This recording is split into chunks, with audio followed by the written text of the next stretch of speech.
The Earth. Charming, isn't it? Very hard to leave when the big cataclysm happened nearly 3 millennia ago.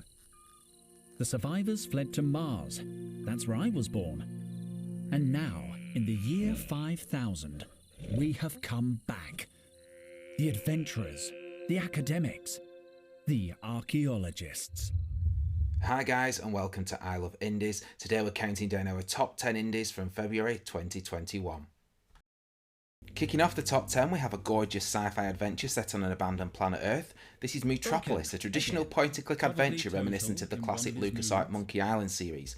Even the protagonist, Henry Dijon, looks a little bit like Guybrush Threepwood from those games. MUTROPOLIS tells a dystopian tale of a return to Earth after 5,000 years living on Mars. The story feels pretty familiar, you've seen it before, but never takes itself too seriously. There's plenty of jokes and nostalgic references, a little bit like Monkey Island. Puzzles can sometimes be hard and a little obscure, but that doesn't really spoil the enjoyment of this game. After Tofu and Encordia last month, we've got another point-and-click gem here. MUTROPOLIS is available now on PC via Steam. No, impossible. Sorry I'm late.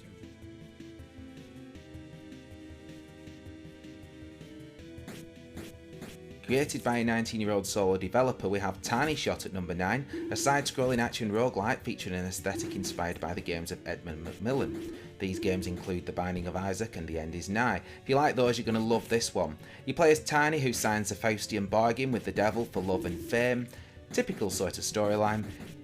Gameplay features wave after wave of gun blasting arena mayhem. You've a limited amount of bullets and need to scour the small levels for replenishments. You've got a grappling hook to swing from tree to tree, like Tarzan. There's a lot going on screen on this one, which does hinder gameplay a little bit at times, but all in all, TINYSHOT is the perfect indie for short bursts. It's tough, has lots of unlockables and huge boss fights. Check it out now on PC via Steam.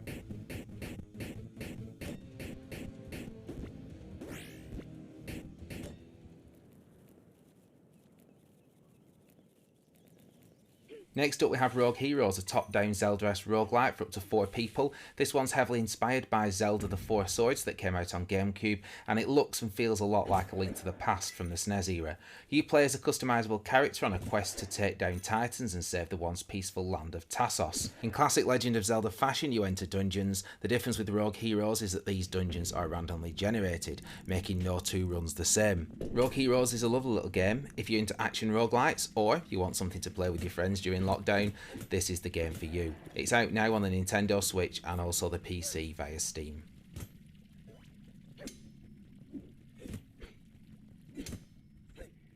I keep trying to figure out what's happening with Panorama. Can you let me know what kind of state those cameras are in? Next up we have Nuts, a surveillance mystery that fans of Firewatch will love. In this game you have to track down squirrels that live in Melmoth Forest. The game is split up into 6 chapters. Each chapter features a quite original gameplay loop. You first explore the forest and determine the optimal layout of your recording equipment. Once set up, you hit the record button and then you can review your footage on the hunt for the elusive squirrels. Once you've finally spotted a squirrel on camera, prepare for plenty of trial and error as you trace the movements. This will include days and nights of repositioning cameras to see exactly where they go. Nuts has a totally unique art style, with each chapter featuring a different minimalistic colour palette. The story is engaging. Capturing the squirrels on camera may be the key to saving the forest from destruction. However, the game's short. Expect to complete this one in around 5 hours. If you want something a bit slower and quite relaxing, well, give Nuts a try. If you've always wanted to be like David Attenborough, this is definitely the game for you.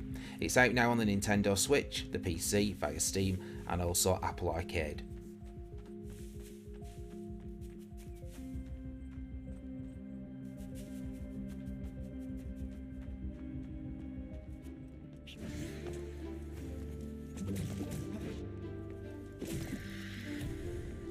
Blue Fire can best be described as a 3D precision platform with Zelda-like combat. It looks lovely, boasting some great visuals and super slick movement. You play as Umbra, traversing the parish world of Penumbra and its many temples.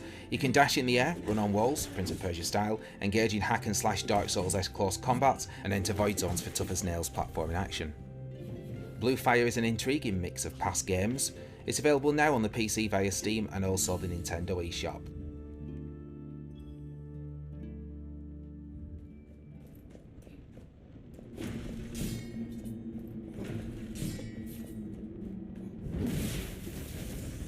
Released in early access almost a year ago on Steam, Curse of the Dead Gods now gets its 1.0 release.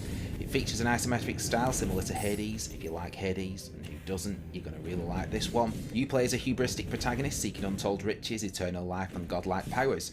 Such desires, as you'd expect, come with consequences, and these largely manifest in the game's curse system. The greedier you are, the higher the cost, and the risk-reward gameplay of these curses make the game wonderful to play. Since its early access release, a huge amount of content has been added to this game. If you did play it a few months ago, it's well worth a revisit now with this update. There's 3 large temples to explore with multiple branching paths. You'll face champions and bosses as you try to stave off the corruption. The game features dozens of weapons, relics and curses, and the environments are varied, featuring traps as well as the enemies. While Curse of the Dead Gods can't compete with Hades' narrative, it has its own unique elements that make it stand out. If you like action roguelikes, you need to give this one a try. It's out now on PC via Steam and all the major consoles.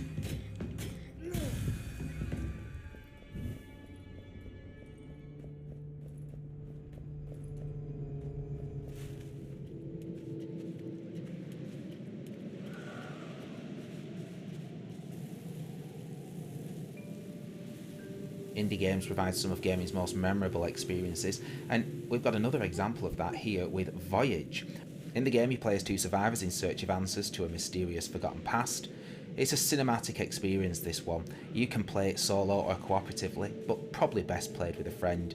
The game features a wordless narrative and some of the most beautiful hand-drawn visuals I've ever seen in a game. Add to this a truly immersive soundscape from the composer of Pikiniku and Snipper Clips, and you've got an indie gem on your hands. The game is a short experience, clocking in at 2 to 3 hours. Don't let that put you off. It really is a special little game, this one. If you're a fan of Journey or similar mysterious adventures, you need to give Voyage a try. It's available now on PC via Steam, and I'd expect this one to release on consoles later in the year.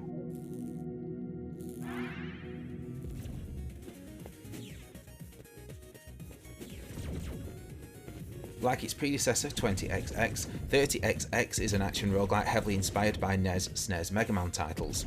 Run, gun and jump through hazardous levels, taking down bosses as you go.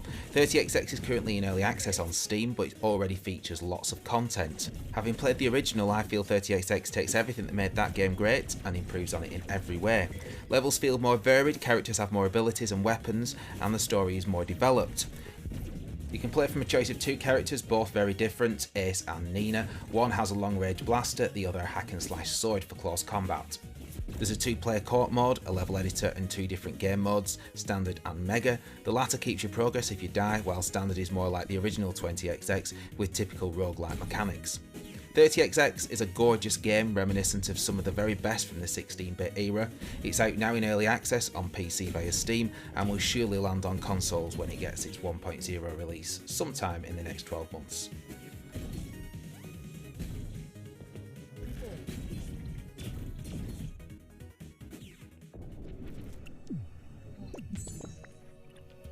VOIDIGO wasn't even on my radar at the start of the month, and here it is at number 2 in our top 10 list. If you like Nuclear Throne and Enter the Gungeon, this is an absolute must-play game. The game's currently in early access on Steam. The current build features 3 world runs, with the last being a boss fight. VOIDIGO adds plenty of innovative features to make it stand out for the roguelike crowd. You have a run button on top of a jump dodge. One of the key tactics of the game is to take down enemies by bouncing on their heads and then finishing them off with your weapon. Combat is hugely satisfying, the graphics are vibrant and everything is silky smooth. I really do love this one. Each level is made up of a series of interconnected rooms. As soon as you come across the boss can chase you from room to room, and you can do the same. It's hunt or be hunted. There's already plenty of content and polish in the early access builds. There's lots of weapons, abilities and upgrades available.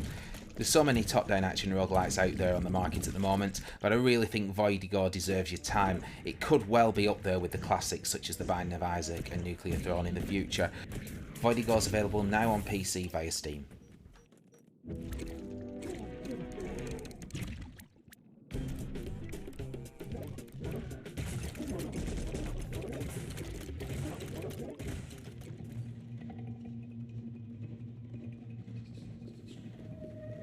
Despite coming from a AAA publisher such as Bandai Namco, Little Nightmares 2, like its predecessor, can be classed as an indie game. This sequel improves on the original in almost every conceivable way. Gameplay is similar, you run, jump, climb, solve puzzles and use stealth to evade the dangers that lurk around every corner. In this game you play as Box Boy rather than Six, although Six from the original is part of the game. It's a perfectly paced game split up into chapters, each features a unique setting and slowly builds up the tension as you progress. Like the original Little Nightmares and fellow Playdead puzzle platformers Limbo and Inside, the story is told without any dialogue, yet it still packs a punch. Just like those games, by the time you reach the end you'll have as many questions as you do have answers. Little Nightmares 2 can be seen as the perfect sequel. The graphics are gorgeous, the character animations are fantastic, it's quite scary at times, the soundtrack is suitably atmospheric. It's the complete package. If you like the first one, you will absolutely love this. For that reason, Little Nightmares 2 is I Love Indie's #1 game of February. Check it out now on Steam and all the major consoles.